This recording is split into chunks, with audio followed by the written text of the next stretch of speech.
weird phenomena. Next. That's Lorraine. If you saw The Conjuring 2, you saw the seance at the beginning. This was actually like a semi-seance, where these investigators sitting around the table, Ed with a tape recorder, a cassette recorder, and Lorraine going into a light trance, trying to discern what happened in the house. Next. That's another shot of the foyer area. Next. That lady to the extreme left is a psychic, and the second to the left, the darker hair, that's Mary Pasquarella from Hamden. And Ed used to take her in on many cases, because she was really, really good. Of course, Lorraine was just as good, if not better. But Ed, when he started out, after he got out of the Navy, he would go to these houses, he would talk to the people. The people would explain things to him. And finally, one time, Ed said, I'm going to bring a psychic in here. Remember, back then, he was in his early 20s, he didn't even know Lorraine was clairvoyant. Lorraine wanted to keep it to herself. She didn't even tell her family that she had these visions and that she could see auras. In fact, when she did see an aura, it was when she was 9 years old at Laurelton Hall. It was a Catholic girls' school only back then. And she commented to one of the classmates standing in line waiting to go into French class. She looked at one of the nuns, and she looked at the other nun, and she looked at the girl next to her. She said, look at Sister Joseph over there. Her lights are brighter than Mother Superior's lights are. She was talking about the aura around people. Everyone has that. An aura that goes all around your body. It's a supernatural glow. Lorraine could see it as a young child. And the thing is, Lorraine thought everybody could see it. But once she found out that she was different, she wanted to keep it to herself. She didn't want to be any different than anybody else. She wanted to be just like all the other girls. So Ed was walking through a house with a psychic he had brought in. It wasn't Mary Pasquarella, this was way back. It was another psychic. And the psychic is spewing out all this information to Ed and to the homeowner. And Lorraine stops and gets Ed alone with the homeowner without the psychic. And says, Ed, that psychic is totally off base. She's not giving you true information on what has been going on here in the house and what's happening. And Ed looks at Lorraine and he says, Lorraine, what are you talking about? You're not a psychic. And the woman who owned the house looked at Ed and said, Mr. Warren, I got to tell you something. You're right. She's right. Your wife is right. That lady's really off base. Your wife is giving you the correct information. That's when Ed started to actually believe that Lorraine had psychic powers. And that's Ed over there, all the way to the right, of course, Lorraine. Next. That's the foyer area. Those are some of the investigators from Duke University milling around in the foyer and talking. Next. The guy you see in the middle, his name is Dr. Alex Tanis. He's a scientist from Duke University also, very smart man. Now, Lorraine is talking to this other guy. Tanis is looking at Lorraine, almost as if he wants to bite Lorraine's neck. It looks to me as he's a ghoul. He's actually, I said to Lorraine when I saw this photo, I said, Lorraine, who's the ghoul in the middle? Now look at the ectoplasmic material near his ear. I said, who is that guy? And she said, you know what? He's one of the nicest guys she'll ever meet. He's a very smart scientist, Dr. Tanis. He's a wonderful man, but I guess looks are deceiving. Next. There's George, and there's Kathy, and there's Lorraine. And of course, you see George got a cigarette in his mouth, in his hand. And I'm not here to preach anything to you, ladies and gentlemen, but don't smoke. If you smoke, quit. Because George died of a massive heart attack at age 61. He was a heavy smoker. Kathy, nice petite young girl, she was a smoker. She died of emphysema before age 61. She was about 55 or so. And so I know that it's not good to smoke. I used to smoke. I used to smoke like a chimney, like 4 packs a day. And I quit about almost 40 years ago. If I hadn't, I wouldn't be up here talking to you tonight. Next. That's Kathy in happier times, leaving her house. Very congenial, nice person. Next. That's just another picture of George and Kathy looking straight ahead. Next. Those are the children of George and Kathy who lived in the house.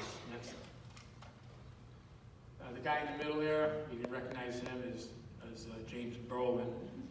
And a lot of people say, hey, Tone, I didn't know you were there. But he's a handsome guy. I always liked him. And the girl, that was his then girlfriend. That's, of course, Lorraine on the right. Now, Lorraine, I asked her, I said, how was this guy, Lorraine? Was he a nice guy or was he a jerk? You know what she said? He was the nicest guy in the world. He really liked us.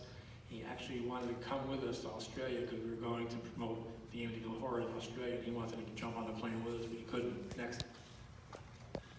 This is Kathy taking a lie detector test from Chris Gugas and Mr. Rice. We're both polygraphers, very famous in California for lie detecting. Next. George taking the same exam. Next. Of course, I can't read any of that because my eyes are not that good. But maybe, Chris, can you read it or no? Or one of you guys can? Come on up a little closer. Dan, can you make that focus as sharp as you can? This is the actual polygraph report, the third page of the polygraph report on Kathy Lutz from Gugas and Rice. Number one, while in the Amityville house, did you actually see yourself as an old woman? The subject answered yes. Number two, or number four rather, while in the Amityville house, were you embraced by an invisible being? The subject answered yes. Number five, while in your Amityville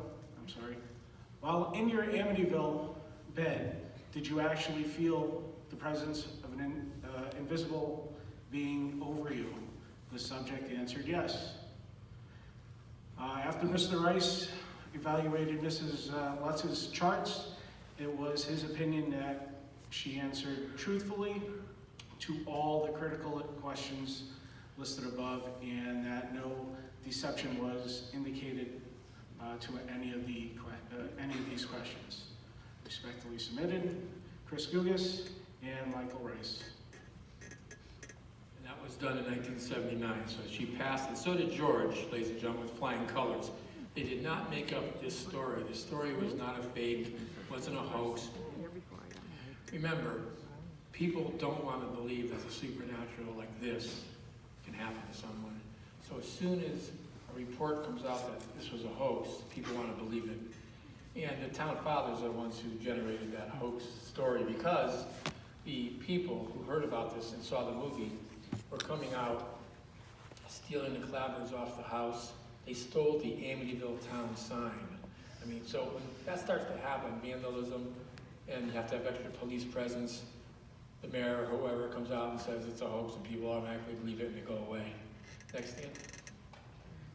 That's the red room. That's the room that Ronald DeFeo Jr. used to house his satanic artifacts. Next. Who knows who this gentleman is? Padre Pio. Hey, Padre Pio, man. This guy was somebody, I'll tell you right now. He was a monk who lived in a monastery in San Giovanni Rotondo, Italy. His real name was Frangione. His last name was Frangione. And this man was such a pious and holy individual that he suffered stigmata for the wounds of Christ on his hands, his feet, and his side for over 50 years. Each day this man, this priest, this monk, would bleed approximately 1 cup of blood every single day. He also had the gift of bilocation, the gift of discernment. He was a miracle man. He healed people's ills. There was a woman in Italy who was born without pupils. She couldn't see. Padre Pio prayed over her, and lo and behold, even without pupils, she began to see. That's why he's now a saint. He's Saint Padre Pio. And there's a reason why I'm showing you this photo. Next. That's an upside down photo, Dan. We're going to go right to the next one. That is Padre Pio in the antlers of the deer. You see in the middle there? That's an image of Padre Pio. And why is that image of Padre Pio there in the antlers?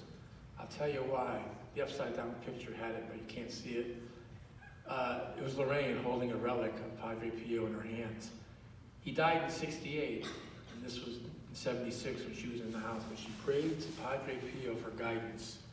And after a priest, his name was Father Negre, who knew Padre Pio, she showed this photo to Father Negre and said, "Father, why would Padre Pio appear to me in that photo? Why did he appear to me in the house?"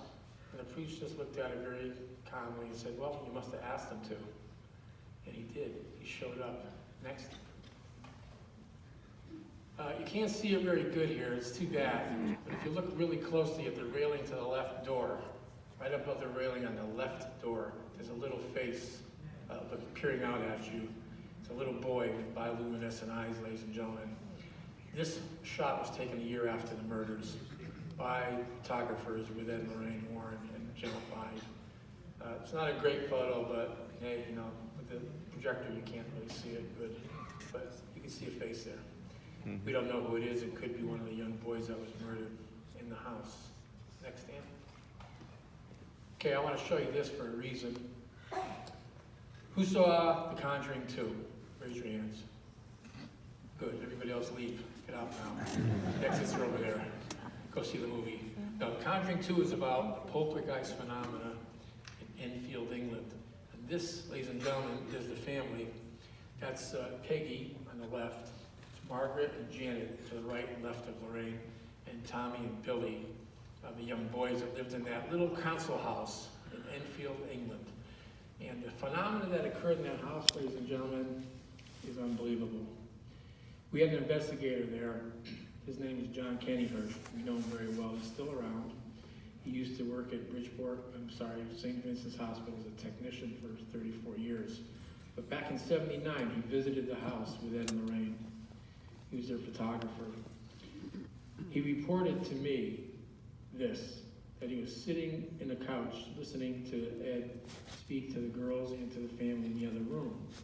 He was just relaxing.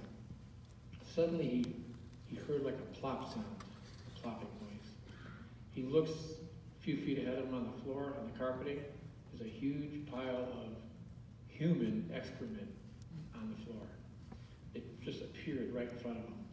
And I said, "John, well, what do you mean?" He goes, "Yeah." And it was like so big, but it was from a person, you could tell.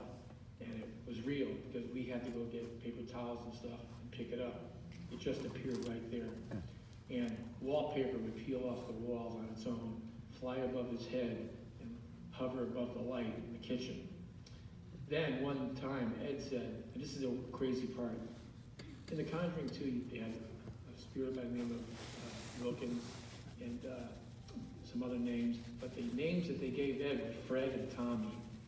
And they were issuing out of thin air. They would talk to Ed like I'm talking to you. They would answer his questions, and they would converse back and forth. Now, Ed tried to get a priest to come and bless the house. The priest didn't come that night, couldn't make it. So Ed says to John Kennyhurst, he said, "John, there's a bottle of holy water in the back seat of the car. Go get it. I'm going to mix it with salt. I'm going to make my own holy water out of it, impromptu holy water." So John walks out to the car, knows exactly where the holy water is. Comes back in the house after about 10 minutes, says, "Ed, I can't find the holy water. It's not there." Ed says, "What do you mean you can't find the holy water?" "Ed, I knew it was sitting right there, and now it's not. I can't find it." So Ed says, "Get me some tap water and some salt. I'm going to make my own holy water." So that holy water in the car was blessed. He couldn't find it. So Ed's going to do his own. He does it. And he starts to walk throughout the house. And he starts to say a prayer. And he says, "With this holy water, I'm going to..." And a voice issues out of thin air and says, "That's not blessed." Just like that. That's not blessed. In other words, that spirit knew everything Ed was doing and knew as a mocking that you're not using real holy water. It's not going to have any effect. Next. This is Janet. She would levitate out of her bed and crisscross. Her sister would also levitate out of the bed. Remember, this is a small council house. It's similar to a welfare home in England. And they would, while they're sleeping, they would just levitate off their bed and crisscross to the other's bed. Next. And This is the house. Of course, the house is upside down too, by the way. We dropped the slides out and I tried to quickly put it back in. Now, this one here is Maurice Theriault. Maurice, I'm going to play, in a minute, I'm going to play The Exorcism of Maurice. A farmer from Warren, Massachusetts, ladies and gentlemen, who would come under diabolical possession. Imagine a man so strong, he was about 5'6", about a 160. He was a farmer, so he was wiry, right? But how many guys do you know with their two hands could lift up, grab the bumper, and lift up the front of like a 74 Chevy pickup truck off the ground with his two arms so his son can change the tire? That's how strong this guy could get. We call them spirits. And he would also bleed from no point of origin, from his eyes, from his mouth, his nose, and he would have cross-like marks appear on his back and on his chest, like someone took a scalpel and just made a cross mark on his back. That's blood that would appear out of nowhere. One time, Ed was investigating with Lorraine. They're walking around, all of a sudden there's blood on his t-shirt, on Maurice's t-shirt. Ed says, Maurice, can you do me a favor? Could I take your t-shirt and have that blood analyzed? Something's weird about that blood. It just appears like that. So Maurice says, sure, Ed. He gives him the shirt. Ed puts it in a plastic bag. At the end of the night, Ed's going to go out and get something to eat. He goes to the car and he says, let me check that. I want to look at that t-shirt again. He pulls out the t-shirt. There's no blood on the shirt. It's all gone. Just vanished. Next. This is Maurice lifting up a 300-pound concrete religious statue. He could just lift it up with no problem. Next. And this is one of our investigators, 22 years old, Jerry. He says, I could lift that up. This is no big deal. He couldn't even budget. Couldn't even budget. Next. This one I want to tell you about. A man named Chinnery and his wife were in England, in Ipswich, England, and they were taking a picture of the mother's grave. The mother had died 2 weeks prior, and the woman is crying over the grave, taking photos of the grave. Some people do that. In the last photo, she had on the camera. She wanted to use it up so she could take it and get it developed. She says to her husband, why don't you jump in the car and I'll take the last photo. She takes the picture. You look in the back seat where that arrow is pointing, you can see the image of a woman wearing glasses. And when it was developed, the daughter looked at it and said, that's my mom. That's my mom. Came back, because she wanted to go for those Sunday drives that they used to always go for. Ghosts, ladies and gentlemen, are real. Spirits are real. Devils and demons are real. Next. This is Union Graveyard, ladies and gentlemen. From where we stand right now, this is probably one of the most haunted graveyards, I'd say, in the country. And it's in Easton, which is near Monroe. It's about 3.5 miles from Ed Lorraine's house in Easton. It was founded in 1760, but there's an entity that's been spotted at this place in numerous times. I'd say thousands of times by different people. The White Lady of Union Graveyard. You can look it up on Google. Just punch in the White Lady of Union. Next. That's the house that the Barberi brothers used to live in about 80 years ago, above the graveyard in a farmhouse. Those two brothers, both reported seeing a ghostly image. Next. This is the kind of phenomena that you would get with a regular 35mm film taken right outside the gate. You guys could go there tonight or don't, but you could go there tonight. Sit outside the gate, take photos with a digital camera, and get images such as this. Next. Now this is kind of wild right here. A young man from Stratford, his name was Bob. He worked for Sikorsky. He came up to Ed Lorraine one day. Now this is way back in the mid-90s. He said, Mr. Warren, could I show you some photos? He said, yeah, what do you got, kid? That's how he just called everybody kid. And he said, I got these 3 photographs. He goes, I had a 35mm camera. I went to Union, and I just stood in one location. I took 3 shots. And I didn't move the camera at all. I just took 3 pictures. And I waited about 15 seconds between photos. And remember, it was not a digital camera. They didn't have them back in 90, whatever. But they have them now. So he did a film camera. He didn't see anything with his bare eyes or through the viewfinder, only when he got it developed. This is the first shot, right? Where you see ectoplasmic material beginning to form. Next. Now you see the ectoplasmic material forming a little more with, looks like it might be a face starting to manifest on the left side there. You almost see two eyes, right? Now, for those of you in the audience tonight who are skeptical, who don't believe in ghosts, who don't believe that spirits are really there, that can't manifest, I want to show you this in a second. This photograph just might change some of your minds about the spirit realm. Next. There it is. That is what we think is the White Lady of Union Cemetery, taken by this young man. And in fact, she's been spotted so many times that it's probably the most famous ghost that I can recall.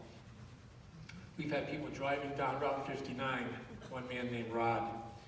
Unfortunately, he worked with us for a long time after that, after he started New Ed.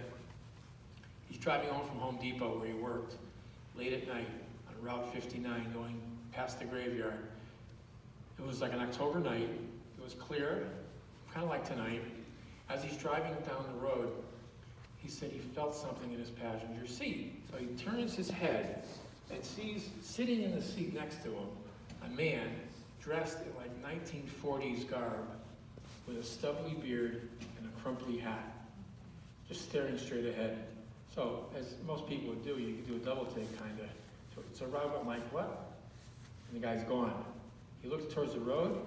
About 35 yards ahead of him is a lady dressed in a white gown, with a white veil, standing in the middle of the road. And she goes like this, puts her hand up slowly, just like that, as if to try to stop him. Now, he told me that he was only going about 30 miles an hour. So I slowly applied the brakes. The second I touched the brakes, it's like she sped up and went boom, boom, boom, jumped forward through my car, right through his car, and he said he felt a wisp of air go past his right ear.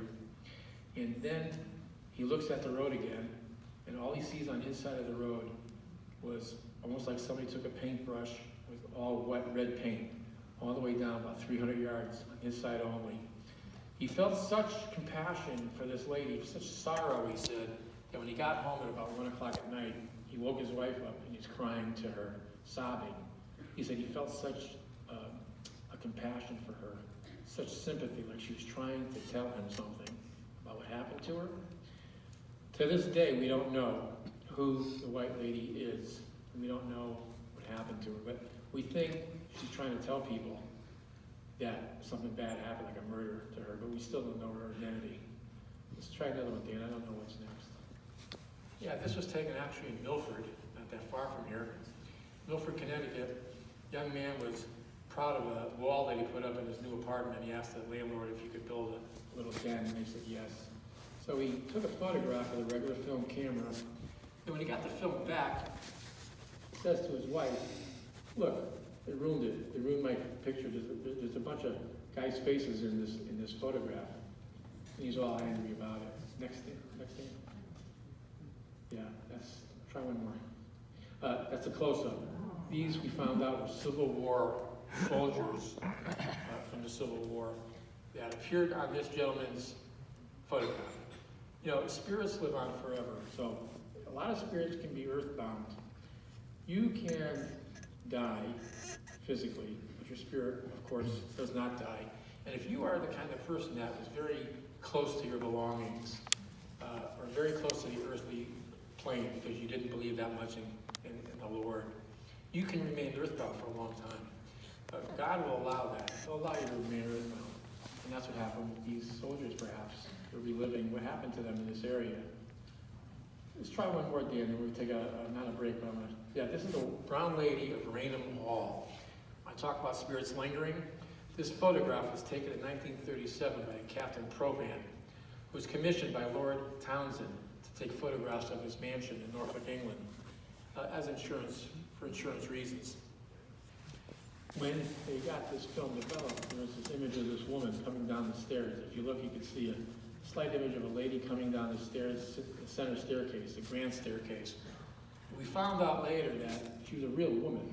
She wasn't just a spirit. She was Dorothy Walpole, who lived in that mansion with her husband, who was said to have starved her to death in the attic rooms of that mansion over 300 years prior. So 300 years prior to 1937, she was murdered and starved to death. A horrible way to die. And then she shows up 300 years later on an image. I want to do one thing now, ladies and gentlemen. We're going to see some videos next, but before we do that, I have a surprise for you guys. I wasn't sure if I wanted to show this surprise to you or not, and but then I decided after thinking about it that you guys deserve it. You deserve to take photos too. So, what I have for the first time in my presentation, and I've done a lot of them, for the first time ever, I'm going to unveil an artifact that you're all familiar with. And it's housed in a museum now, but I took her out. You think it's the Annabelle doll, don't you? If I told you that I brought the real Annabelle doll tonight, would you believe me? If I said I brought that Raggedy Ann doll out, that cursed doll that put slashes on people, and we believe is responsible for the death of a young man who came on a motorcycle, would you believe me? No. Good, because I didn't bring her tonight. Thank you, God. Thank you. I didn't bring her tonight, ladies and gentlemen. Thank you. I was going to bring something else that was just as bad, but then I said, no, I'm going to bring something that they're going to really, really enjoy. I hope you enjoy it. Dan, come on up here with me. You can't see it because I have it hidden in the back here. Come on up, Dan. It's right here. And then I'm going to bring her a little closer. I'm going to bring this thing a little closer when we unveil her. We're going to throw the lights on her. Now, how many people think it's something really, really cool? Raise your, yell out. Cool, cool. Maybe there's nothing under here. Maybe I'm just a jokester. The wedding dress? No, this is really cool. You're going to like her. You ready? I'm going to count to 3, Dan. Hold on. Make sure you got both. Ready? 1, 2, 3. Lights, please. Lights. Ladies and gentlemen, this is the real movie Annabelle doll. It's very close.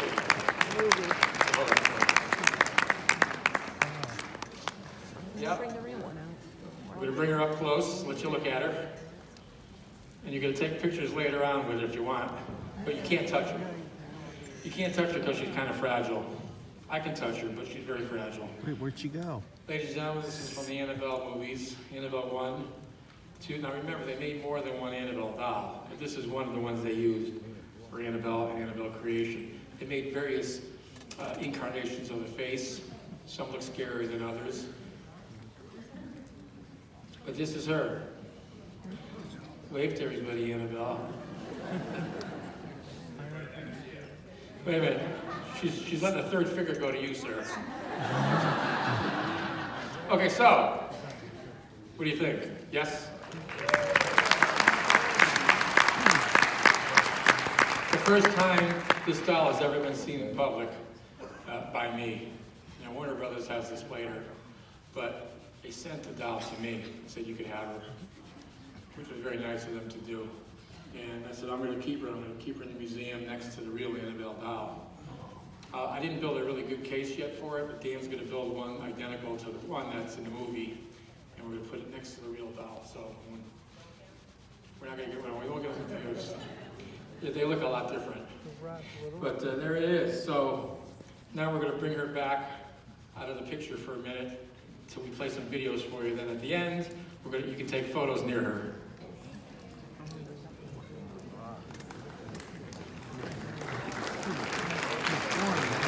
Thank you, thanks. I thought you guys deserved it. If anybody deserves it, it's people from the New Haven area. Because you guys are loyal. The first audience ever to see her. Ever. To see her in the world. To see her in a presentation. So Dan, let's do this. Let's go for some video. And I think the first thing that we want to put on, excuse me. I'm expecting her to move. We'll take her out.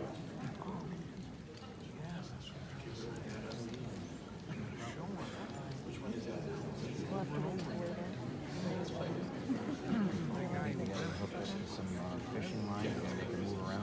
Okay, so we play the true story of Annabelle. It's about 6 minutes long. Mysteries at the Museum, and features a guy who I swore when I saw him, I thought it was George Clooney, but it was actually me. Here you go. This will give you the real story, not the movie story, the real story of Annabelle.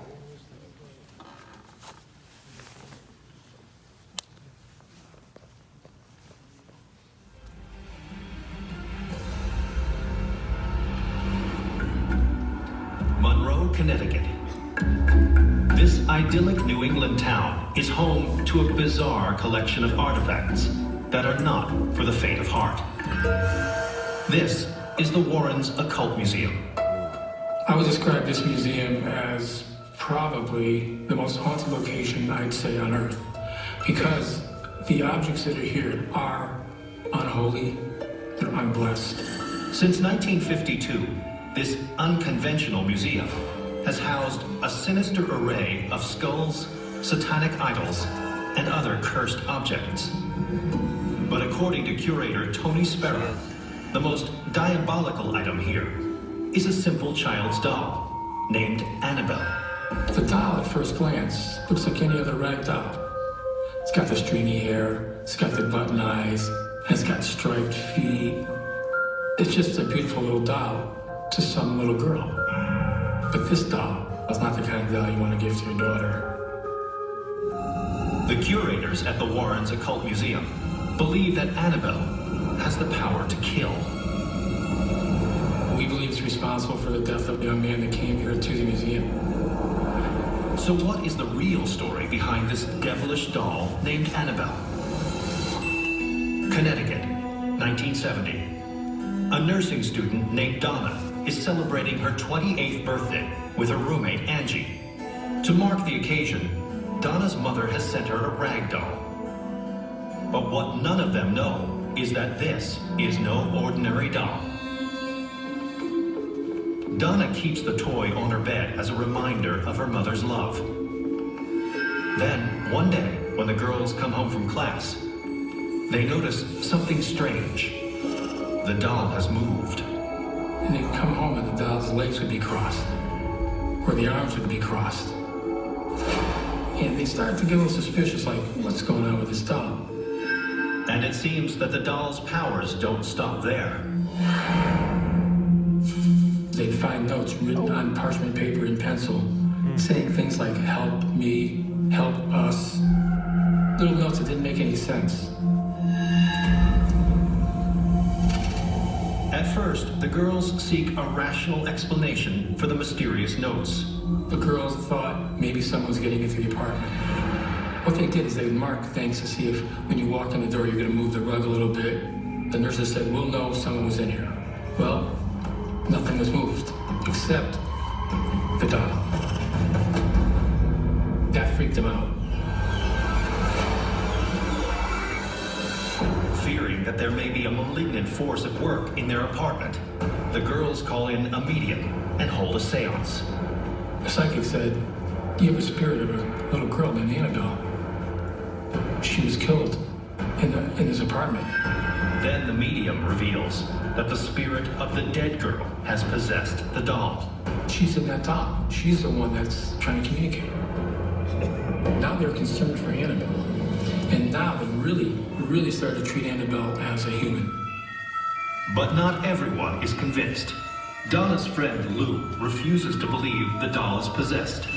A mistake he would come to regret.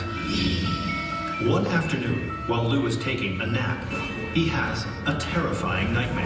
Annabelle is crawling up his leg, coming at him. He said, and then she gets to the top near my neck and she starts to squeeze my neck like she's trying to strangle me. Lou wakes up, gasping for breath. And when he looked down and opened the shirt up, you could actually see claw marks. Now they knew. They were frightened. Desperate to be rid of the evil effigy, Donna and Angie contact Ed and Lorraine Warren, founders of the Warrens Occult Museum. And the Warrens have some alarming news. They believe that the spirit lurking within the doll isn't a dead girl, but a demon. I didn't want to take the doll, and I didn't want to go near it. I didn't want nothing to do with it. But Ed Warren is willing to face down the doll. He agrees to collect Annabelle and bring her back to the museum. The car ride home was terrible. You knew that you were carrying something that was bad, evil. He'd be taking corners, and all of a sudden the car would be jerking, and then it'd start to stall out on him.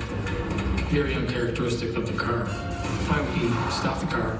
He took a vial of holy water and he sprinkled it on Annabelle in the back seat, and he made the sign of the cross. Ed's actions may have saved their lives. He seemed to calm Annabelle down enough to make it home safely.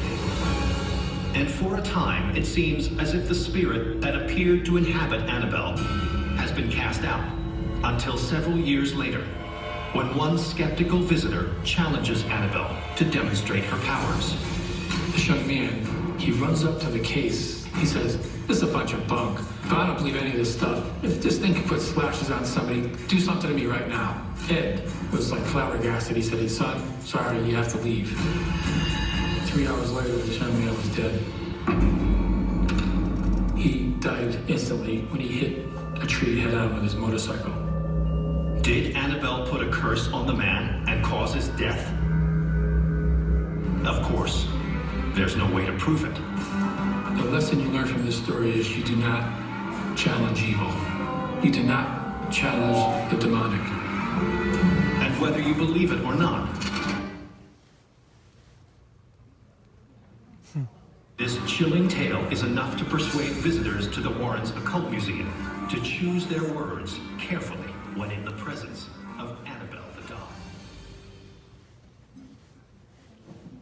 So that's the real story of Annabelle, ladies and gentlemen. It's not the movie version. This really happened to these nurses. They were really, really scared when they got slashes appear on Lou's chest and on his stomach. It's like someone took a scalpel and just went 4 here, 3 on the stomach. But the next thing I want to show you, the first thing you're going to see is the moving table and chairs from, of all places, ladies and gentlemen, West Haven, Connecticut. Oh, that's West fun. Haven, Connecticut. It seems like the Haven area has got a lot of stuff going on. I don't know what you guys are doing out there, but you must be doing something. You guys are out of control over here.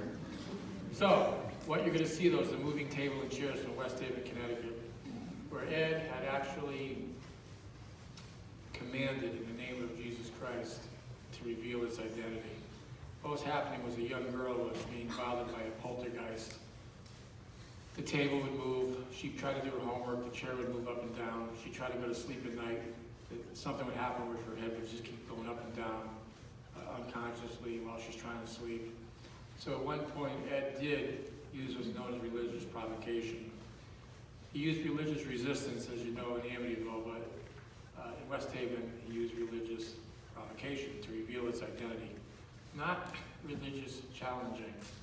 When you see guys like Zach on Ghost Hunter saying, "I command you now to tell me where you are, who you are, what you are," Zach's doing it all wrong. He left out a very important word, God. In the name of God, I command you to reveal your identity. In the name of Jesus Christ, I command you to reveal your identity. Not, I command you to reveal your identity. The devil doesn't have to listen to you, but to listen to God's words. If it's God's invocation, that's a little different. So Ed used to say, in the name of Jesus Christ and the blood of Christ, I command you to reveal your identity. And it did, to a degree. It moved the chair and let him know he was there. So that, and you're going to see what's after that? I forget what's after that. You're going to see 3 more episodes of things. It's short, though, of different things. And one of them at the end, the last one is going to be Ed in the museum talking about some of the artifacts. But you can put it on and shut the lights.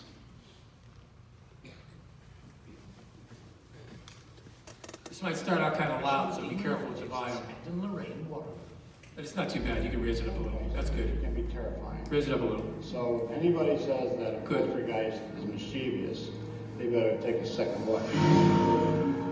During their 50 years of hunting ghosts, Ed and Lorraine claim to have encountered hundreds of poltergeists. They've also been the subject of numerous books and have consulted on several high-profile cases. including the Amityville Horror. Poltergeist is nothing more than a devil or a demon as far as we're concerned. People say, this guy's going back into the medieval ages. There are no such things as devils or demons. Yes, there are. Our Father, who art in heaven, hallowed be thy name. Thy kingdom come. The Warrens feel that some of the most compelling evidence ever recorded has been videotaped by them in this Connecticut home. For months, the family, whose faces are obscured to protect their identity, have been tormented by what they fear is a poltergeist. Ed attempts to communicate with the troubled spirit. One knock for yes, two for no. Are you a man? Are you a boy? The mother leans against the kitchen table, her hands in full view as Ed continues asking questions. You want the people in this house to move? One knock for yes, two for no. Yes. Okay. Who's the thing you don't like the most here? Is it?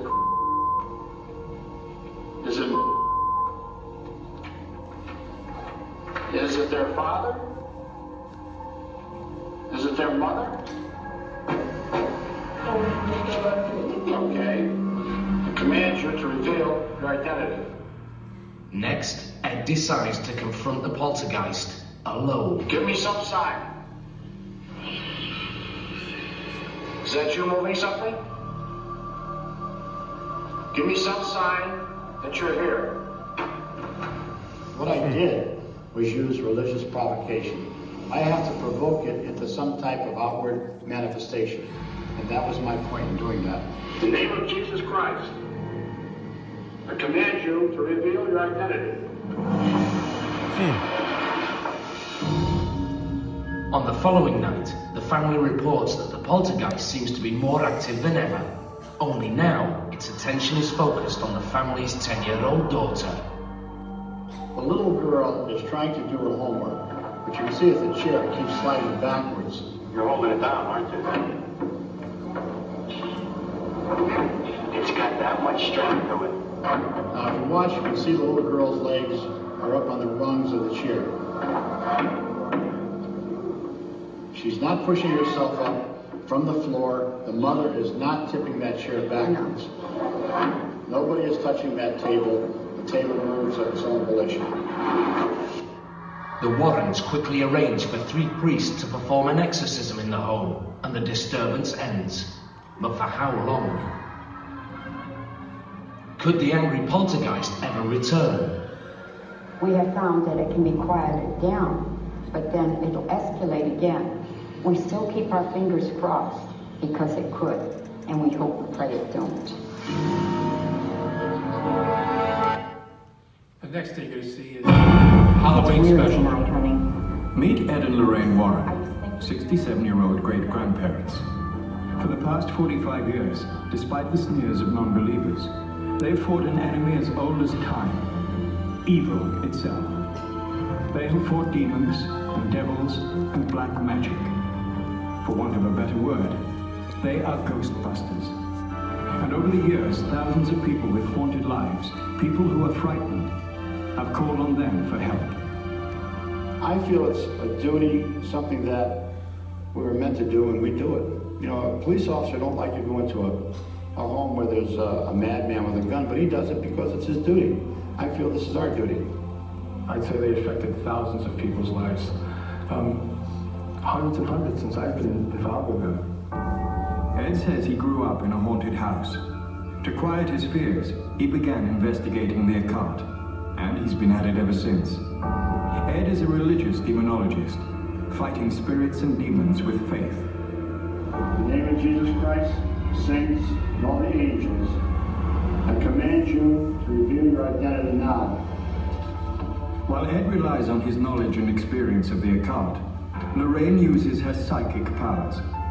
Since the age of 9, she's been extra sensitive to messages from the spirit world.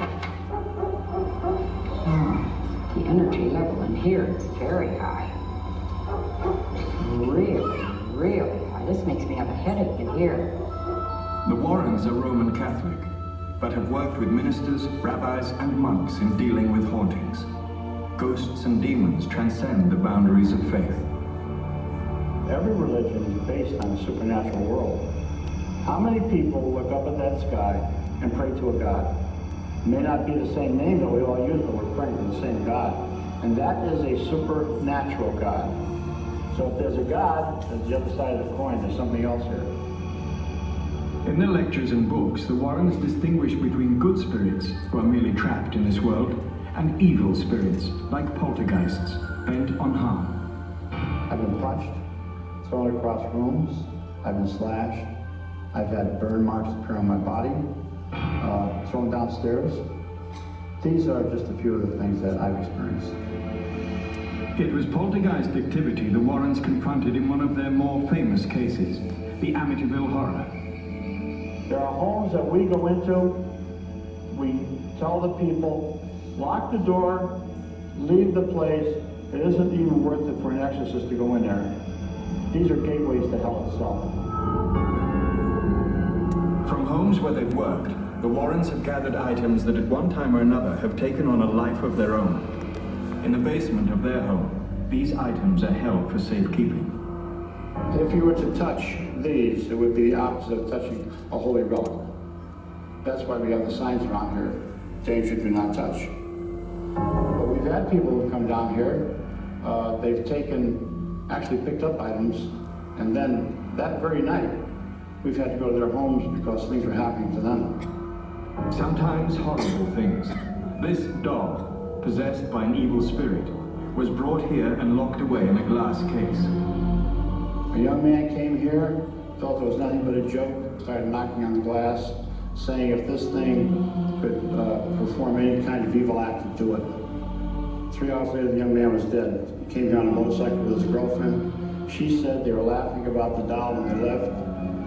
She was paralyzed in a hospital for over a year. We've got a woman who has been punched in the head. Her hair has been pulled viciously. At home in Connecticut, the Warrens get calls all the time. This was a call from Knoxville, Tennessee.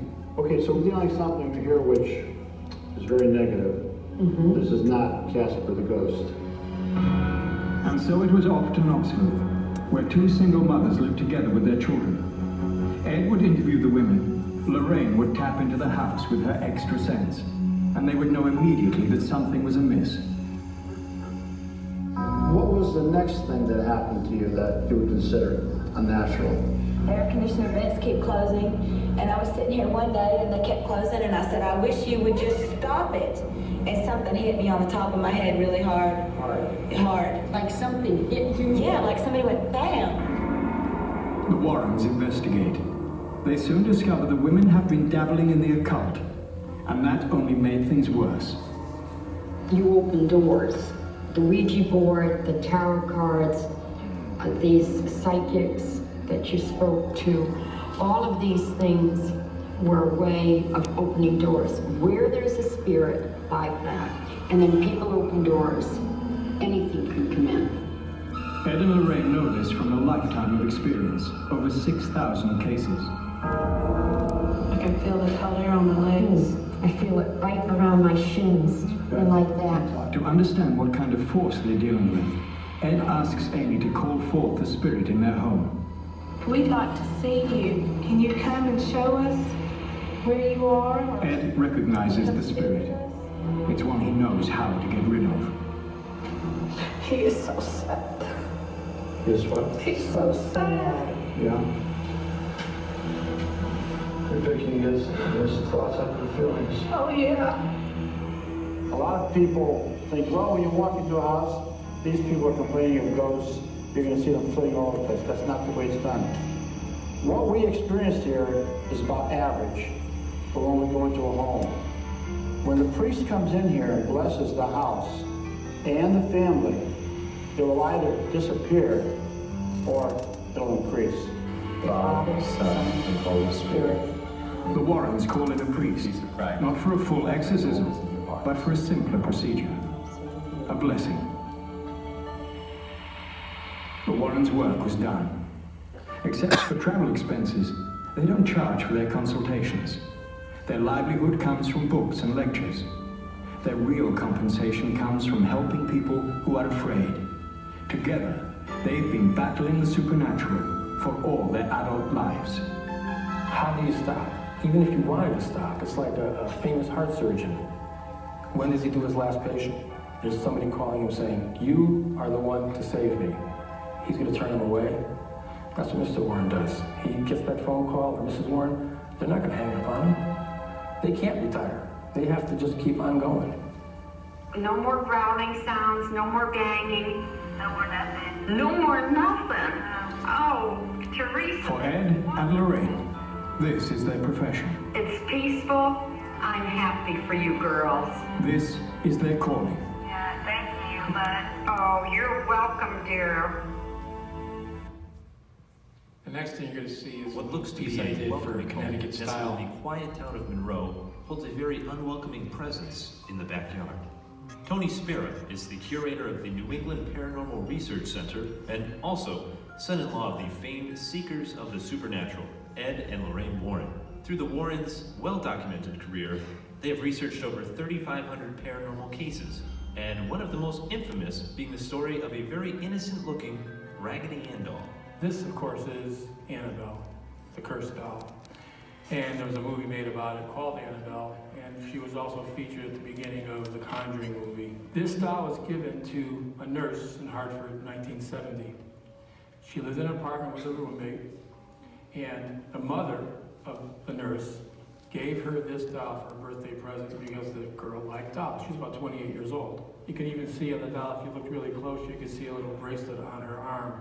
So they would treat it as a little girl. One day they woke up, there was a piece of parchment paper on the floor, and on the parchment paper, written in pencil, it said, "Help me." Nobody owned parchment paper, nobody knew where that note came from. Now the girl said, wait a minute, someone's probably coming in this apartment. So they set up a little thing where they would put Scotch tape on the door of the apartment. They would place the rug just in a certain location to see if anyone was in that apartment when they weren't home. Well, they weren't. No one was in that apartment. Nothing was moved, except the doll. The doll would move. Evil erupted as the fiancé of the nurse, Lou, had a dream that he was being choked by Annabelle and awoke to throw the doll all the way across the room, when suddenly 4 slashes appeared on this young man's chest and stomach. 4 on the chest, 3 on the stomach, and you could see actually the blood coming through the shirt. After being called in for an exorcism of the doll, Ed Warren later confiscated the doll and protected it in his museum. But the evil ensued when a Hartford priest visited the Warrens' home. So he brings the priest down and starts to explain about Annabelle. As he's explaining about Annabelle, the priest quickly walks over to the doll, almost like Lou, the fiancé, grabs the doll, throws it across this room, and says, he proclaims, God is more powerful than any devil or demon, just like that. And Ed didn't know what to do. Ed says, Father, I just got through explaining, do not touch that doll, it's dangerous. On his way back to the rectory in Hartford that evening on Route 84, he never made it to the rectory. He went almost head on into a tractor trailer with that new car. And miraculously, though, he wasn't killed, but the car was towed.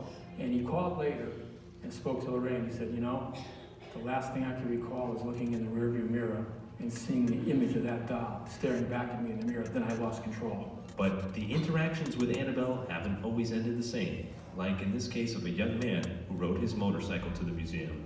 The young man runs up to the glass case and starts banging on the glass like this. And he says, you know what? This is a bunch of hooey. This isn't real. If that doll can put slashes on anybody, do it to me right now. He challenged the doll.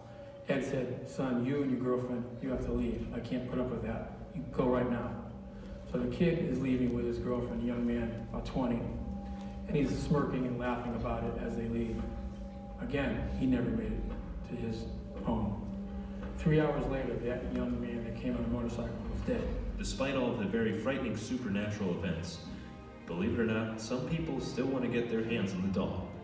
One person sent me an offer for $1 million. And I said, I'd be totally irresponsible to sell you that doll for $1 million. He writes me back and said, how about $2 million? I wrote him back, I said, the doll is not for sale at any price. It would be totally reckless and irresponsible to let that doll out into the public realm. You know, real life is scary. Scarier than the movies. Maybe next time you can go to the museum with me and we can, No. No? Absolutely not. You sure? There isn't enough money in the world. Not even $2 million?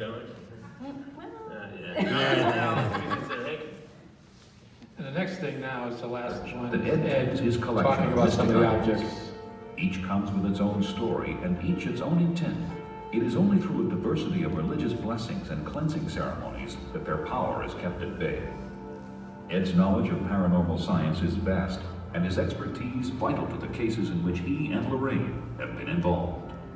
You have to be extremely careful in how you treat these things. Certain anthems, certain prayers, you don't go picking them up, you don't have your aura mingle with the aura of these things unless it's positively necessary, and even I don't. And there are many what we call death dolls here. The doll you see here was made through black magic rituals.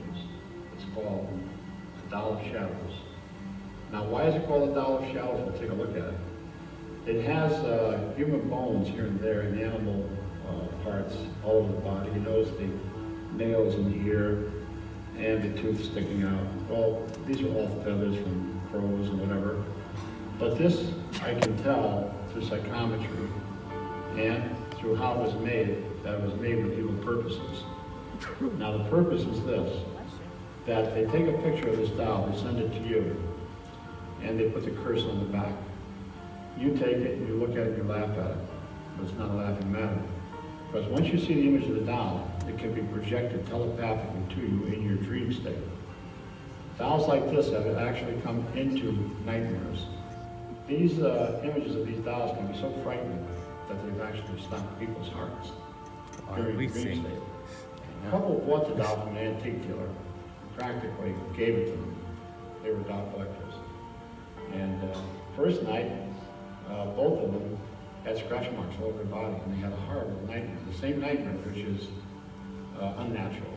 The following night, it was not only scratch marks, it was claw marks, and very frightening. And they knew of us, they called me up. I went out there, and they said, take this doll, please, take it. You see, you must be very careful with a doll like this. You can never destroy it. If you destroy it, you could have things occur to you that would be horrible. Because the spirits that are within the doll then are freed. And where do they go? To the one that destroyed them, their home. And this is their home right here. It's made with evil intent. You see a picture of a bride and a groom. The bride was killed less than 3 weeks after she was married. It seems that the curse was put on her by a rival of this young man, who he had been engaged to earlier. Now, the girl was not able to perform such a feat. She had somebody do it for her. The girl was killed in an automobile accident. Now, she's riding along, and her husband is driving the car, and suddenly they see an image appear in front of the car. There's nothing there, really. He swerves the car, hits into a tree, and she is killed. Now, there was nothing there. But that's caused through telepathic hypnosis. The image of something in the road was projected to this man through crystalmancy. The windshield was used as the screen for this. He thought he actually seen something out in the road and swerved to miss it. There was nothing there. That's how a curse like this works.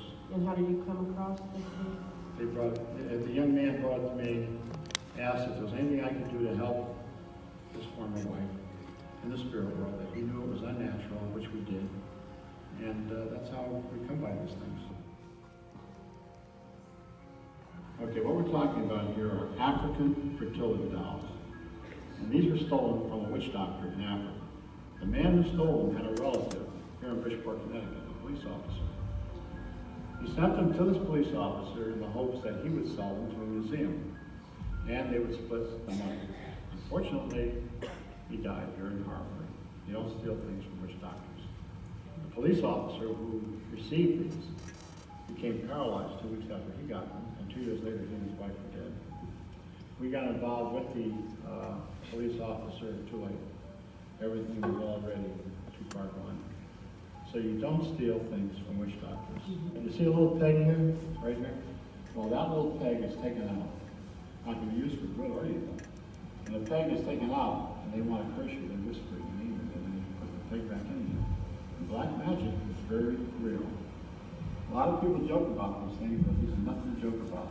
And I keep away from this type of magic as much as possible. You notice there are quite a lot of webs up here. That's because I don't know what the tuner is. ever. They are there from the day I put them in there, which was probably about 12 years ago. And there are many what we call death dolls here. Imagery dolls, for instance. Up there we have a New England witch doll, and we have a voodoo doll. The New England witch doll comes from the European type black magic, which is Myriah, the other one Congolese. Both of them are over 100 years old. And they were owned by, again, another doll collector, a woman up in Essex, Connecticut, very wealthy lady. And she bought these in Florida. She brought them back here, she put them into a case in her rest home. And things started happening in the rest home. She'd find these dolls all over the place. In other words, teleportation would take place. And they'd disappear in one place and appear in another place. And she started having all kinds of bad luck at home. And then she found them in drawers at her house. And the convalescent home would be 20 miles away. So the European doll there, which is hanging by its neck, is Myriah, European magic. And it's hung in this fashion. A piece of pork is wrapped around it. And diabolical incantations are said over it. And as the pork deteriorates, the intended victim deteriorates and dies. It's usually hung in a tree near the victim's bedroom. Has the victim's clothing, and the wood is carved from something very personal to the victim, sort of like a chair or something that they used in life. But the other one is Congolese, and that is, or has human hair at the head of the victim. It has clothing from the victim, and it has the fingernail clippings in the feet. And black magic rituals are set over it to Congolese voodoo. Okay, that's just a quick. Professional demonologist You shut that off. That's just a quick overview of the museum at the end there, but there's one more video, then I'm going to let you guys take pictures with the Annabelle doll, if you want. Who wants to take pictures with the doll? Woohoo! Anybody? All right, we'll let you do that. It'd be nice enough to let you do it. You can't touch the doll, though, please. We're going to put on the Maurice exorcism that I talked about. This is a real exorcism of a farmer in Warren, Massachusetts, 1986. He's the guy I talked about before with the superhuman strength. Maurice was cursed as a young man, ladies and gentlemen. When he was 9 years old, he was made to quit school and work on the family farm with his father. His father made him quit. One day, Maurice is driving around on his tractor. 9 years old, he's driving around on a John Deere tractor, you know, big one. He's got to ask his father something. He can't find him anywhere. Then he decides, well, he must be in the barn. So his father walks into the barn, his son walks into the barn, Maurice, looking for his father. What's he find in the barn? He finds his father all right. He finds his father in the act of bestiality with an animal. Now that in itself is pretty darn horrible. But what's more horrible is what the father did. The father, it forced Maurice to engage from that moment on in similar acts. For the 9-year-old kid to do shameful things. Because he felt that if I make him do it, he won't talk about it to anybody, he won't turn me in. And it's true, he didn't. Maurice didn't talk about it for about 20 years, until he was about 29 years old. Then he told his wife what happened to him when he was a child. But his father was a very monstrous kind of guy. And then Maurice would start to dabble in occult practices, which is a no-no. So, here's the exorcism you're going to see in a second of Maurice. At the beginning, you'll see him sitting in a chair talking to the investigator we have with us, Al. He's not under any possession, he's just conversing with Al. But at the very beginning, I want you to look at his tear ducts, because you'll see droplets. And it's very blurry at the beginning. You can still see like droplets of blood in his tear ducts. He would just start bleeding.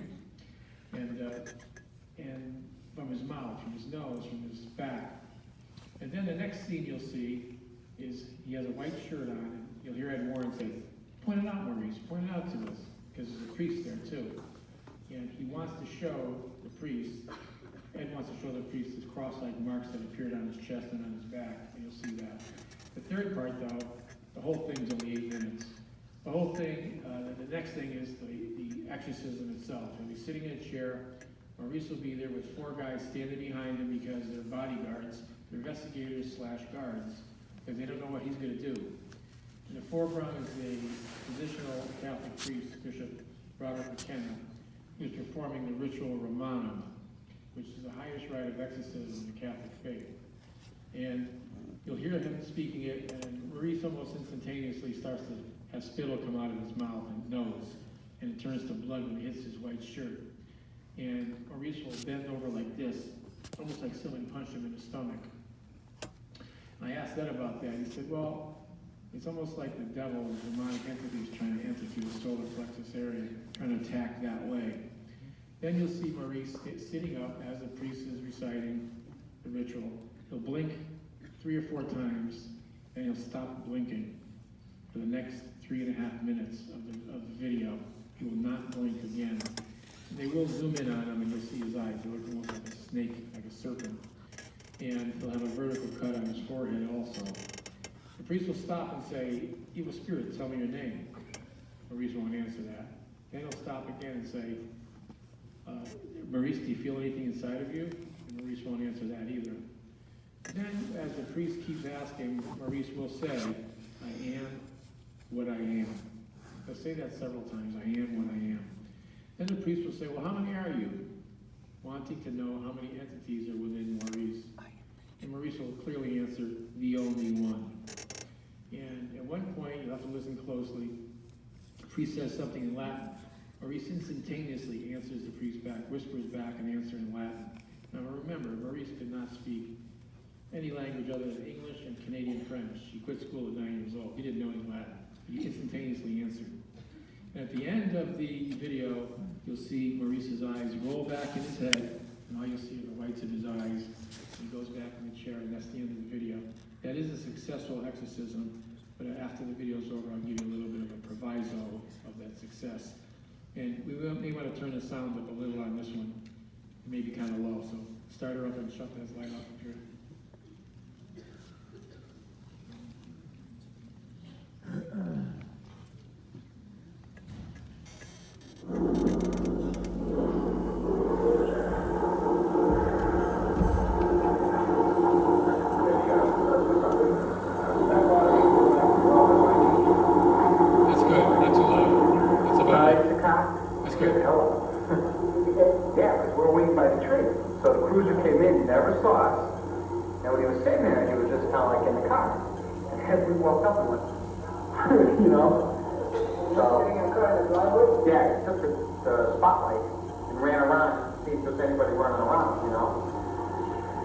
Then we walked up to the door and like, oh, he don't hold the lights up.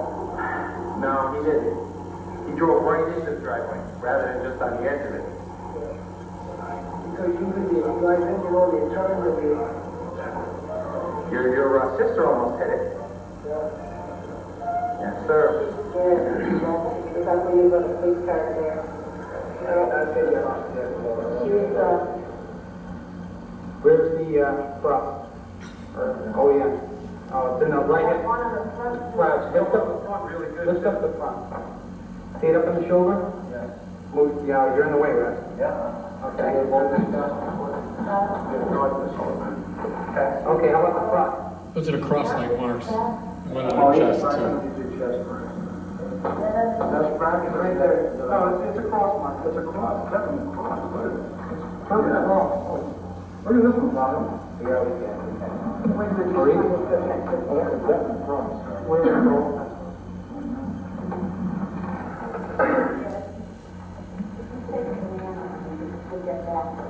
Point it out to me, Marie. I want to make sure I have the right one. Right there, right? Did that just show up, Marie? Did that just show up? Yes, it did. I just looked at it. It was one light. I would do it. Yeah. It was just one light. And you can see him sitting in a chair next, with the priest reciting the ritual Romano. And you'll notice the spittle come out of his mouth.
Now you're gonna see him blink about 3 or 4 times, then he'll stop blinking and stare straight ahead.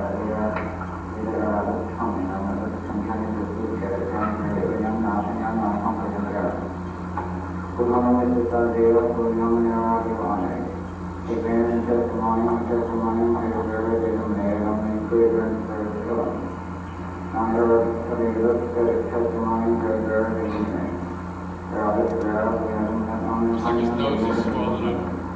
You see the cut on his forehead.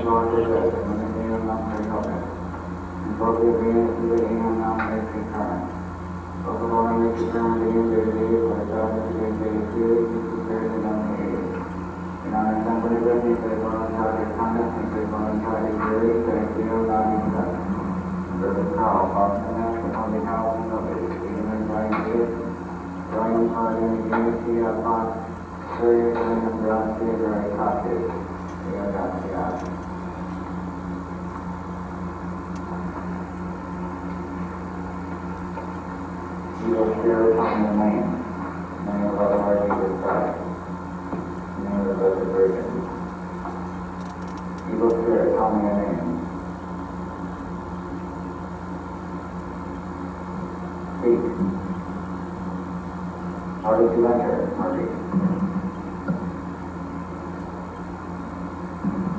You just gone?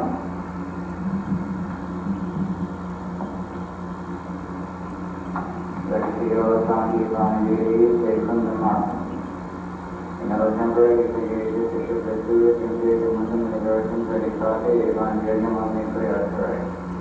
We believe about the God is full of the therapy. There are long believers on the knowledge. They are the males who they created when it takes a contour. And on the male they want your Asian. And with a center knowledge, the country is called. He marches around the different on air and cables. Very good mono component of any how they work. Marie, did you like me inside you? Marie? Marie is spirit. Give me now and to him. Spirit one day. Who's that? Who? Great.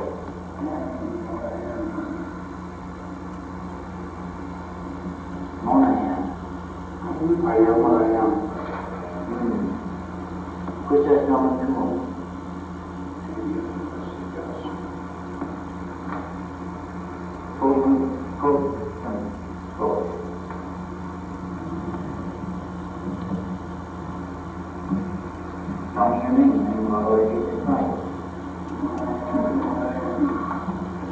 How many are you? Only one. How did you enter?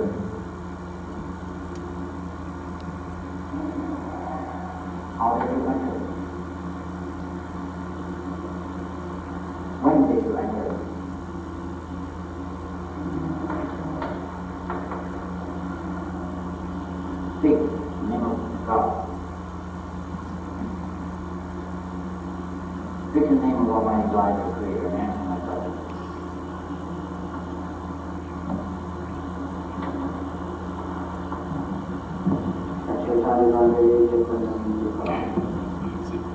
Shut it off. Shut it off. You shut. All right, so that was the exorcism of Maurice, the third one done. And remember I said it was successful, the third one it was, but only to a degree because 9 years later, Maurice did something very terrible, tragic. He did almost what his father did about 20 years prior. And Maurice was 42 during his exorcism, so I think Maurice was in his 20s or so when this happened. Maurice's father went out to see Maurice's brother, who was a police officer out in Colorado. So he went with his wife, Maurice's mother, out to see the son. He gets there, he's sitting in the living room of his son's house. He walks into the bedroom and sees the closet, opens the door, sees the gun belt hanging from the closet with the revolver in it, loaded. He takes the gun out, walks back into the living room, points it at his wife, shoots her, kills her, puts the gun in his mouth and shoots himself and kills himself. That's what Maurice's father did. Killed himself and his wife, Maurice's mom and dad. What did Maurice do? Well, Ed and Lorraine came back from a lecture at about 2:30 in the morning from New York State.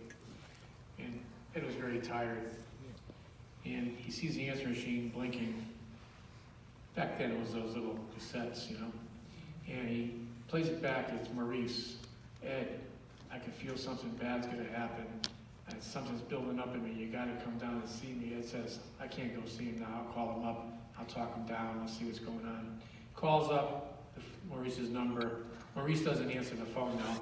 The Warren Police Department answers the phone, Warren, Mass. Maurice did almost the exact same thing that his dad did.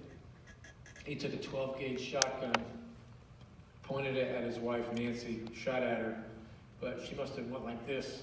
He didn't get her in the head, he got her in the shoulder, and he blew her arm off, and she's bleeding to death. And he grabs her, and he drags her onto the couch, and he throws her onto the couch, and he says, you see what you made me do? And then he took his rifle, his shotgun, I should say, turned it on himself, and he pulled the trigger, and he blew his head off. So it ended badly after 9 years. For 9 years, he was okay, or semi-okay, because once in a while he'd call in and say the same kind of thing. I could feel it building up, and it would drive all the way up there every few months and calm him down. But we learned later that Maurice was, in fact, dabbling again in occult-type practices. And I said to Ed, how come that happened in the end, and how come it wasn't successful? He said, you know, sometimes the devil wins, especially if people aren't listening to what we tell them to do, like not dabbling again in satanic practices and things like that nature, black witchcraft. So that's the sad ending of Maurice. What I want to do now, though, is have a quick Q&A. We'll raise the lights, and then I'll let you take photos of the doll or next to the doll if you want. So if there's any questions, Dan, do you have the mic? Oh, she's loading up. She's loading up her high-tech battery.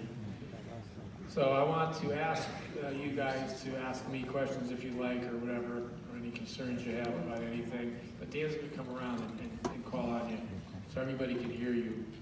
Because when I answer the question, it's no good if you don't know the question to answer it. So pick them out, Dan. Pick out somebody. We were wondering, you were talking about how Hollywood takes its creative license.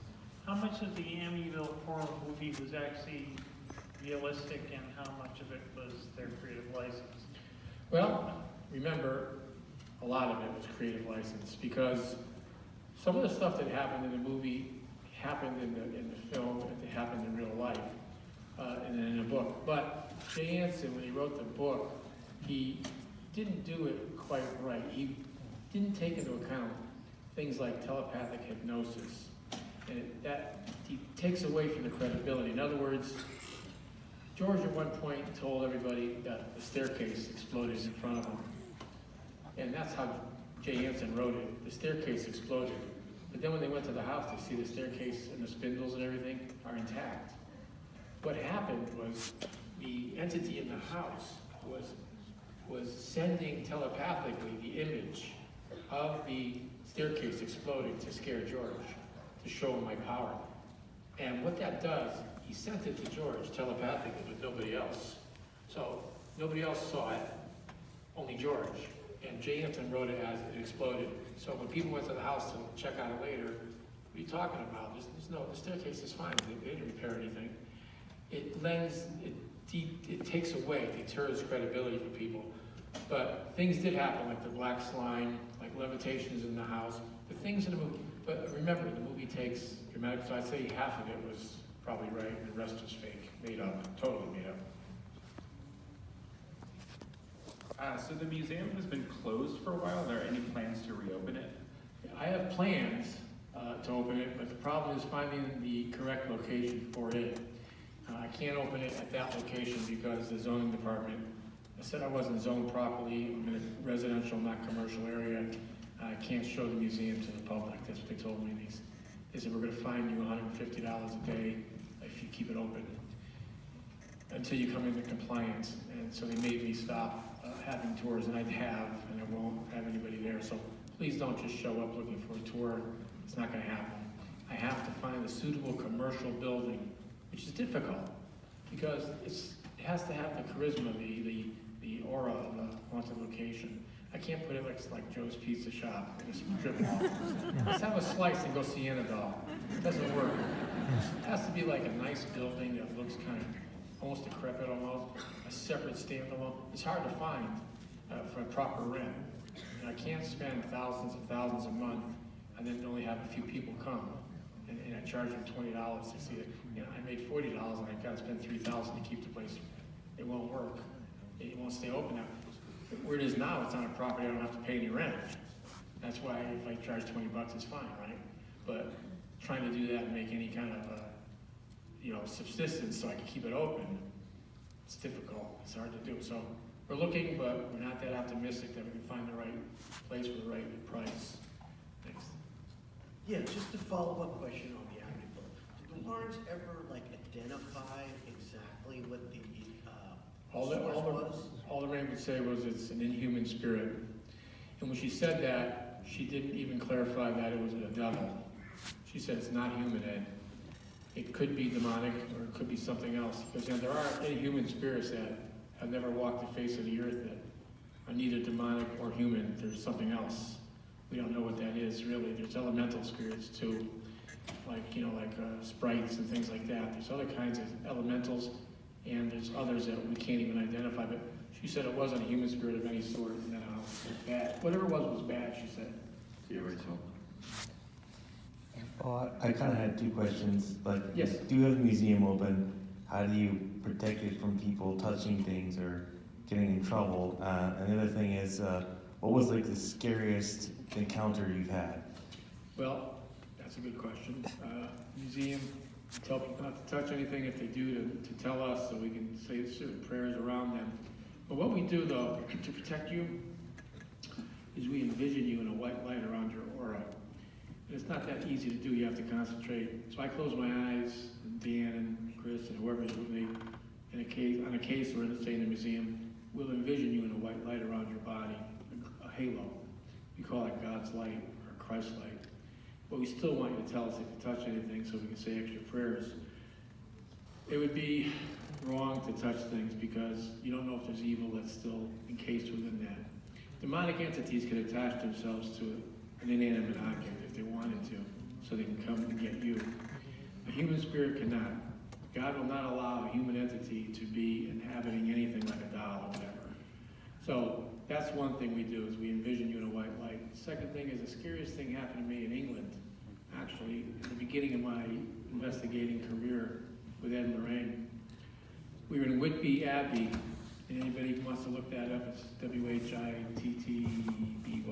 Whitby, or 1T, I can't remember. Whitby Abbey in Whitby, England.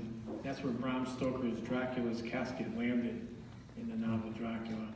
That's a very haunted kind of a place. It's a 14th century monastery that is now ruins.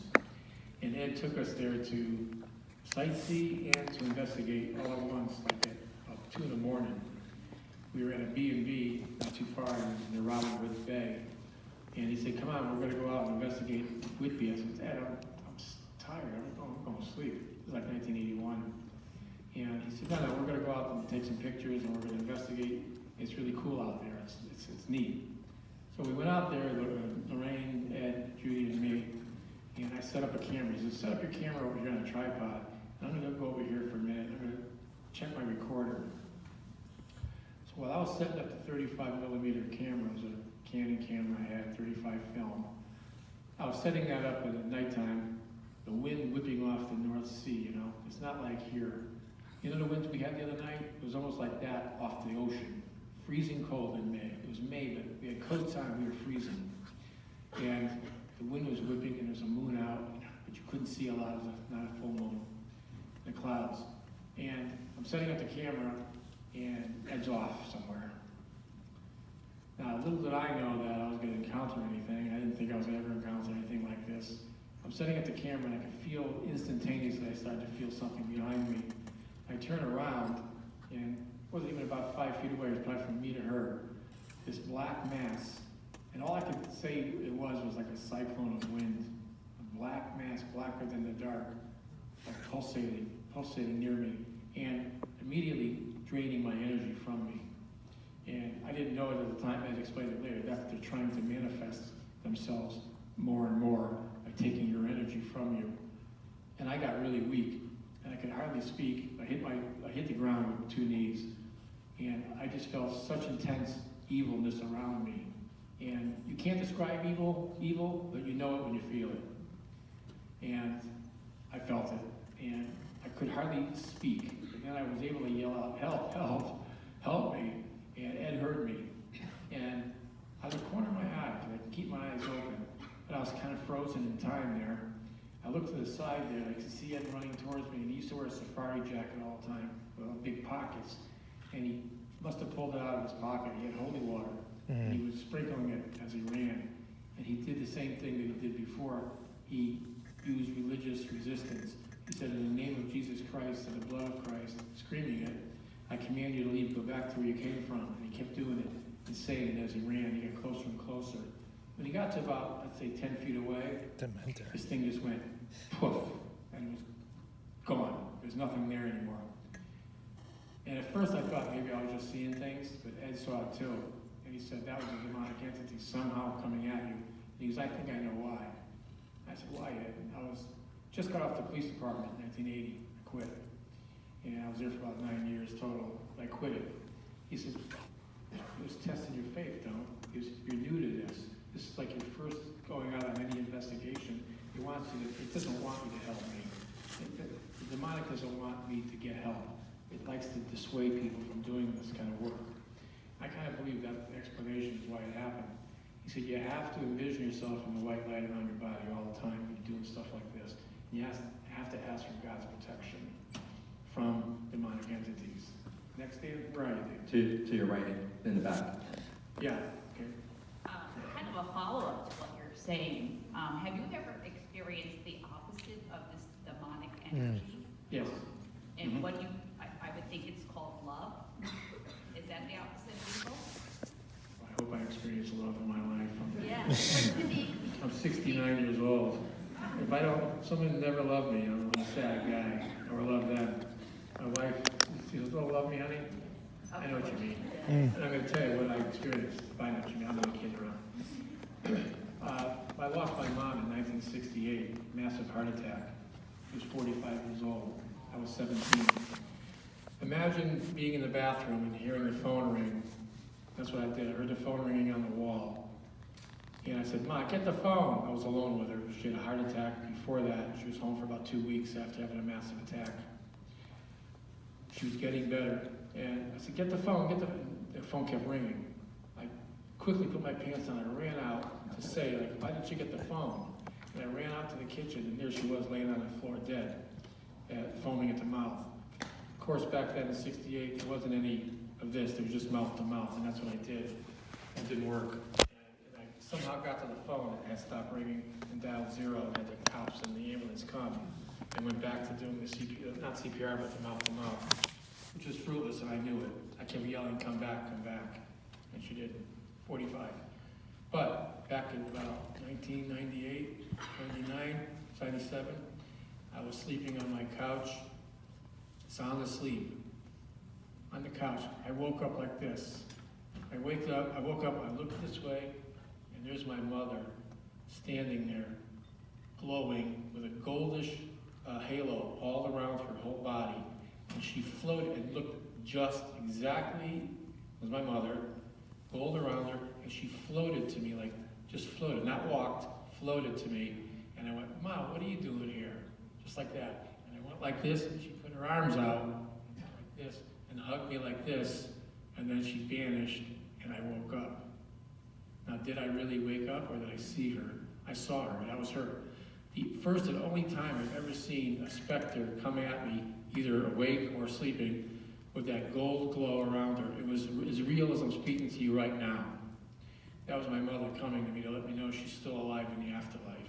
So that was something beautiful to me, and I knew it. You can tell, ladies and gentlemen, if it's something beautiful coming to you, or if it's something coming in the guise.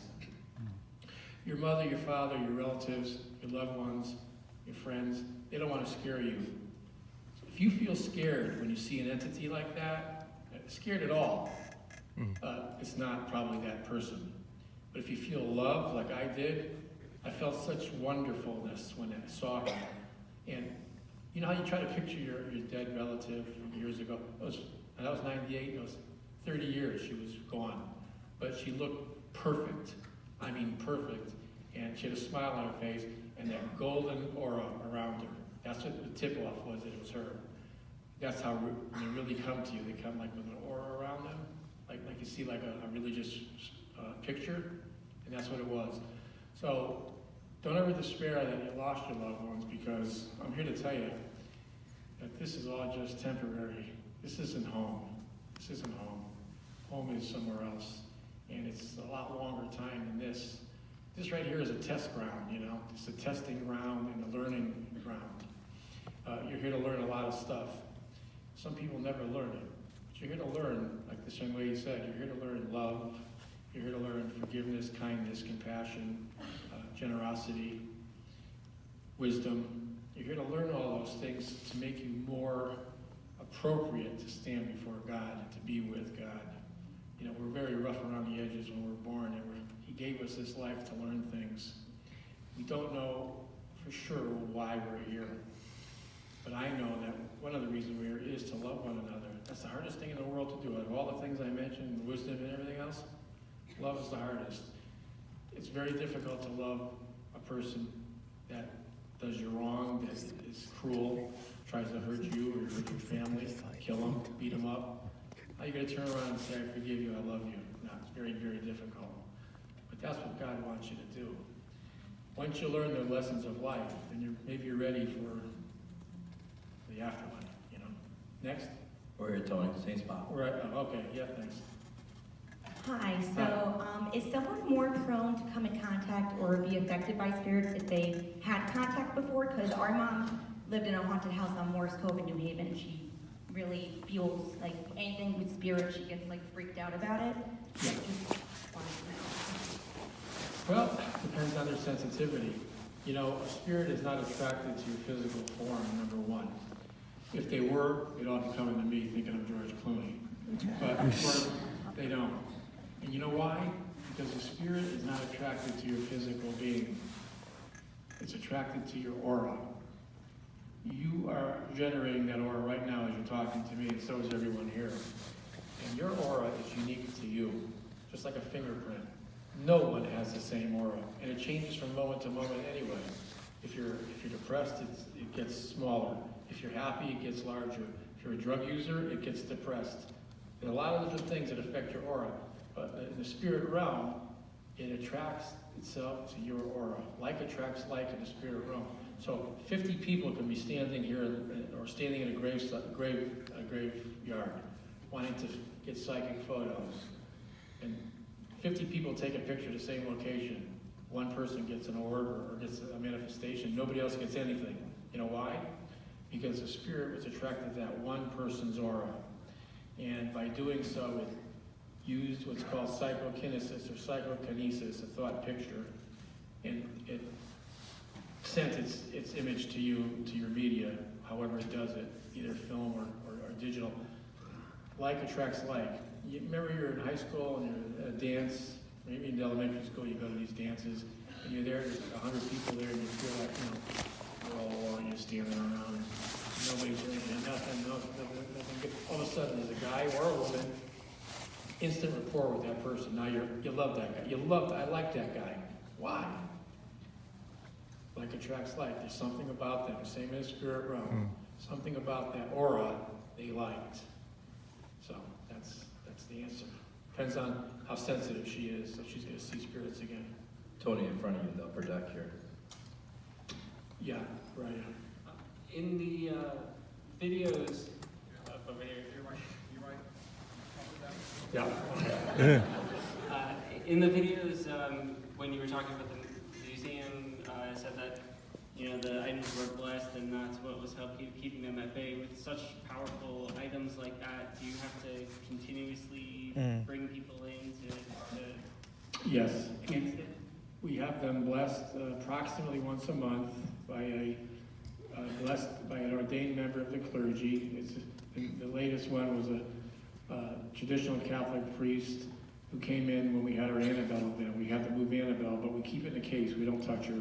We moved the real Annabelle about 1/8 of a mile up the road to a restaurant to show her. But before we did that, we had this priest, Archbishop, actually come in, bless the museum, bless all the objects, and especially Annabelle, using incense, holy water, holy oil, and blessings. And he blessed all the objects. That's done to confine what's there, almost like, the electronic dog fences where a dog only goes so far and stops. Same with the prayers. They allow the evil to only go so far. But, having said that, how do we know how effective those prayers are? We hope that they're effective, but we still caution people not to touch anything because we don't want any mingling with the auras that might be within that evil object. Next, Dan? Same spot, Tony, up here. Yeah. Are there any current paranormal activity in Connecticut? Like, have you gone to a house lately? Is the Pope Catholic? I'll tell you something. Connecticut is a mess with hauntings. New Haven, every town we've investigated just about every single town, multiple times. And throughout the years, multiple times in Connecticut, New York, Massachusetts, everywhere in the country, but the Northeast, for some reason, maybe because it's so old, versus the rest of the country, there's a lot of haunting phenomena happening. We did one in New Haven not that long ago where the man was actually possessed by a demonic entity, and we had to free him from that. But, oh yeah, all the time. I'll guarantee you right now, if I raise my hand right now and say, how many people lived in a haunted house or now in a haunted house, I'll get people raising their hands. How many people lived in a haunted house or have in the past? Raise your hand. Look at the people. That's just in this audience. Out of 3 million people in Connecticut, there's a lot of people that got problems. And it just seems to, sometimes it goes in cycles. Sometimes we're slow for a long time, then it goes up. Next. What's the closest haunting you've had to Southern, and have you ever encountered the spirit of somebody famous? The closest to New Haven is New Haven, Southern, because I forget the name of the street he lives on, but it's maybe about a mile or 2 miles from here. He was the guy who was possessed. And we had to have a priest come in and do an exorcism. And it was pretty hairy for a while. So that's close. And famous, captured the spirit of a famous man. Well, not captured the image or anything, it was a famous man, but Lorraine and I in 2010, I think, went to Graceland, Memphis, to see Elvis's mansion. We were doing a lecture in Memphis at a college. We had about 12 hours between the time we had to be there. So I said, Lorraine, let's check on the map and find out how far Graceland is. I looked, it was 12 minutes away from where we were. I said, Lorraine, we're going to Graceland. She was, I'm all for it, I want to see it. So we did, in daytime. We went to Graceland to see Elvis's mansion. I was a big Elvis fan when I was growing up. First record I ever bought was a 78. Most of you guys ain't know what the hell I'm talking about. It was a 78 RPM, this big, looks like an LP, of Elvis Hound Dog, and the flip side was Don't Be Cruel. When I was 7 years old, 1957. And my father broke it by mistake, and I never forgave him for that. But I got plenty of Elvis albums now. But we went there, and we step off the bus, we go into Graceland's entrance. Now, anybody who's ever been to Graceland knows it's not as big as you think it is, but it's really nice. But there's a lot of buildings and artifacts. But when you first walk in, it's not that big. But you look to the right, there's like a white room, a white couch, white piano, everything's kind of whitish there. And then you walk down the hallway and there's Vernon Presley's bedroom, which is his father. So we're walking around, I'm snapping pictures like a maniac. We get to Vernon Presley's bedroom where there's a rope there so you can't go too far in. Lorraine leans in, and I lean in. She leans back and looks like this to me. She goes, his father's here. I said, no, I know she's pulling my leg, right? I go, Lorraine, wait. She goes, yeah, his father's here, and so is Elvis. I go, bullshit, Lorraine. That's what I did. I was like, she's really messing with me, you know?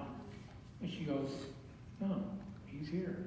Elvis is here. I go, where, Lorraine? Where is he? He's sitting on the couch watching people come in. I go, come on, Lorraine, where you at? She goes, no, I can see his spirit sitting on the couch, that white couch when people walked in. He's watching people come in. I'm like, okay, Lorraine, have you been drinking today? She goes, no, I'm serious. And Vernon's here too. So I believe it. You want to know why I believe it? Because you can draw people back to you by thought. Thought process kind of binds people to stay certain places where they're loved. Can you imagine how many people wish they could see Elvis and talk to Elvis and think about Elvis? All the people who went to Graceland, right? Thousands upon thousands of people wished he was still alive. In fact, I refused to believe he was dead for years. For years I thought he was hiding out on an island somewhere, you know?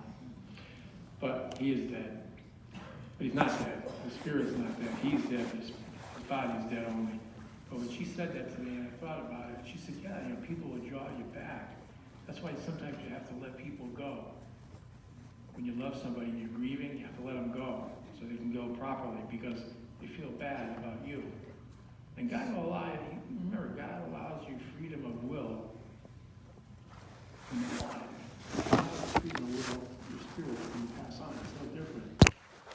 They convince you after a time, the angels and everybody else convinces you the proper path to go to, which is heaven, through the tunnels.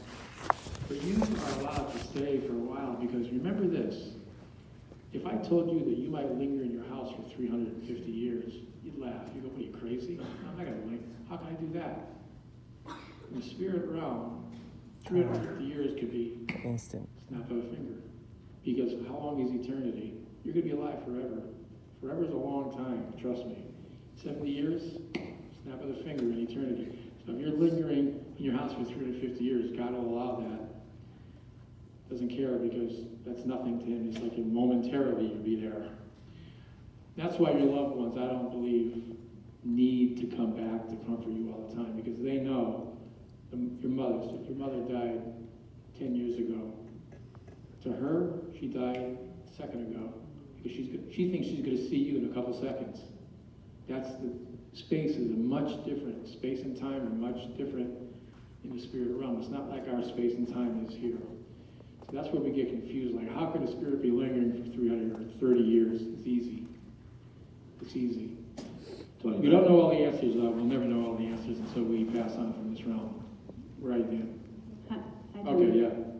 I've been lucky enough to see Ed and Lorraine in the past, and Lorraine appeared in a show several years ago supporting the young man Ryan Beal. Yes.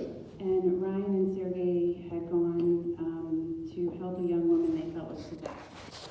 And Lorraine was in a situation, and she didn't feel Ryan was up to that. But the show kind of ended, and I can't find anything on Ryan or that young girl.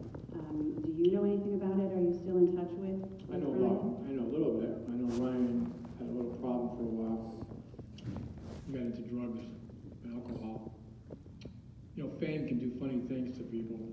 I don't think Ryan could handle it when he was in his late 20s. Fame, when you got money, it's easy to get on the wrong path. And Ryan wasn't really up to it. Like you said, no human being is up to helping a possessed person, not even me, and I know a lot. Ed, not even Ed, and Ed knew a lot, not alone. You need the spiritual guidance of somebody who's very knowledgeable and pious. That's a priest who's trained as an exorcist. And people say to me all the time, well, God gave us the power to exorcise the devil. Yeah, maybe. God gave some people the ability to lift 25 pounds, another guy can lift 600 pounds, another guy can lift 800 pounds. How much power are you inflicting when you invoke the name of God? How much faith do you have? When you invoke the name of God to try to free somebody, how much faith is coming from your heart to free that person? It's all about faith. A very holy and pious priest who's trained in that rite and has the right words, the Latin rite of Romano, can do it. And sometimes they're not successful, and sometimes the exorcist might have to be 25, 30, 50 times. So people say to me, I laugh, but I don't say anything to them. Everybody has the power to exorcise the devil. If that were true, there wouldn't be any devils, there wouldn't be any possessed people. It's very difficult sometimes to expel that from a person. So Ryan was not equipped to do it. Some priests aren't equipped to do it. Only a trained, very pious and holy man like Padre Pio was the kind of guy. A guy with that kind of ability to ward off evil and to pray against evil. Padre Pio's famous line is, pray, be happy, and don't worry. And that's what you should do every day. You should pray, be happy, and don't worry. Next. Yeah. Hi. So I have a habit of buying things from secondhand stores because I love vintage, I love the quality. But I'm a little freaked out that I might bring home something that has an issue, but more so, I'm always on a hunt for religious things because my mother loves old rosaries and Saint Teresa statues, and sometimes if I can find something that was from France, that's especially, it makes me, especially happy. But now I'm a little freaked out that I've been doing this for her, and I even have some things put aside in my house, and is there something I can do before I give them to her? Yeah. Get them blessed. Get them blessed by Take them to a church? Yeah, get them blessed by a priest or whoever. Yeah. And what about the thing about going to the consignment shop and buying vintage things? That's okay. Is there a way of knowing what your bad feeling is? Oh, if you had a bad feeling, I wouldn't pick it up. I wouldn't buy it if you happen to get a bad feeling. You always know it's your bad feeling. You know what, though, it's getting late, though. I want to show the dollar people and they take pictures. So yeah, you're going to be the last question. I would take any religious articles, clothing, anything, get them blessed by a priest. They'll do it. Really? Yeah. Okay. And if you feel any better, just like people, priests will bless your house, right? Have them come in and bless the whole house. Yeah. Include the artifacts. Okay. Okay. Who wants to see the doll? Because we're getting late. Okay, let's go do this. Let's bring the doll up close.